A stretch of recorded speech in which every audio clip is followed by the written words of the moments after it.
All right, so we're gonna do some math videos tonight, linear inequalities. It's gonna be great. It's gonna be awesome.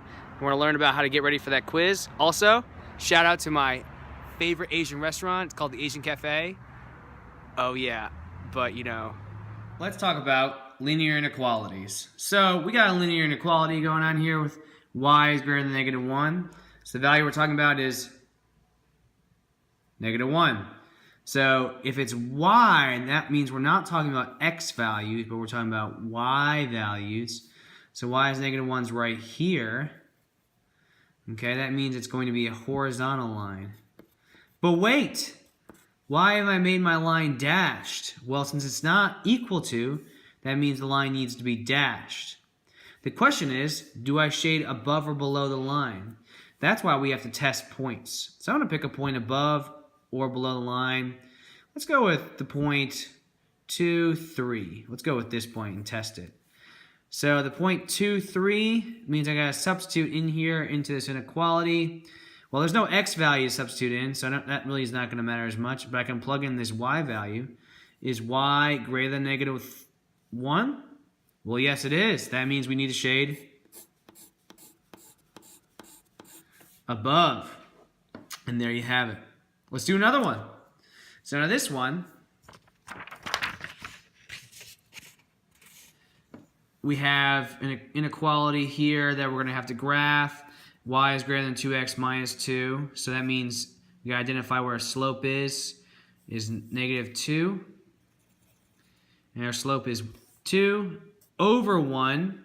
It's an understood one there. It means we go up 2 over 1, up 2 over 1, up 2 over 1.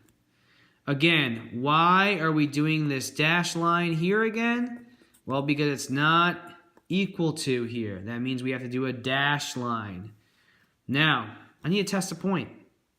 I'm going to pick the point -2, 3 and test it. So that means when I test it, I plug it in to see if it works. So -2, 3. So I plug in 3 for y, -2 for x. Okay? And then do some multiplication. 2 times -2 is -4. Minus 2. 3 is greater than -6. That means we need to shade above the line. Okay? Let's keep going. Another one. So the problem with this one is it's not in slope-intercept form. We need to put it into slope-intercept form. It's in standard form. So in order to get into slope-intercept form, that means we need to get the y by itself. We need to make y the subject. We have to do some inverse operations here to isolate it. So I have x plus 4y less than -4. I subtract x from both sides. I get 4y is less than -4 minus x. Divide both sides by 4. I get y is less than -1 minus 1 over 4x. Okay? So now it's the slope-intercept form, and that means I can use our y-intercept and plot it, and use our slope to go down 1 over 4. Okay? Connect my dots again. Another dashed line, and the reason why it's another dashed line is because it's not equal to. So let's pick another point. Let's pick the point 4, 5 and plug that in. So the y value is 5. We're plugging into our inequality. And then our x value is 4. Plug in the point 4, 5 to see if it works. Okay. So I get 5 is less than negative. Well, 4 times -1/4 is a -1. So it's -1 minus 1, which is 5 is less than -2. Does that make sense? Is 5 less than -2? No, it does not make sense, which means we need to shade below our line. Okay? Next one. So with this inequality, okay, another one where we have it in standard form, not slope-intercept, which means we need to convert it to slope-intercept form, doing some inverse operations to get the y by itself. Subtract x from both sides. Negative 5y is greater than or equal to negative x minus 10. Divide both sides by negative 5. Y is greater than... Wait.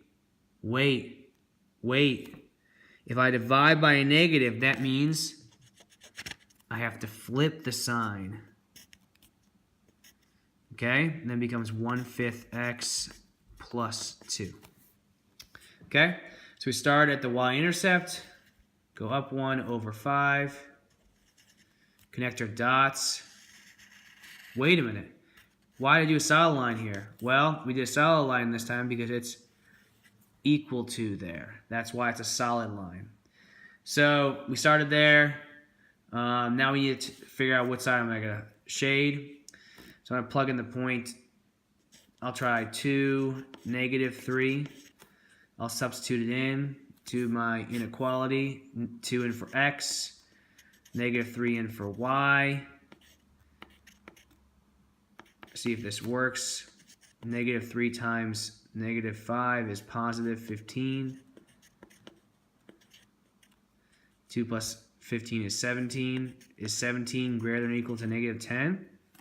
Well, I use the point 2, negative 3. If it works, and it does, that means we are going to shade below. Okay? So now we're going to do a couple other special cases. So what if we had a line like this? Y equals negative 2. We're talking about a y value. That means the y value is something on here. So if the y value is negative 2, that means the y value is always going to be negative 2. So it's got to be that line. On this one, we're talking about x values. X is negative 5. That means we're talking about x values. So if x equals negative 5, that means it's always going to be negative 5. So it's this kind of line. Okay? So there's a little video to demonstrate inequalities, testing points, and other special cases of linear functions.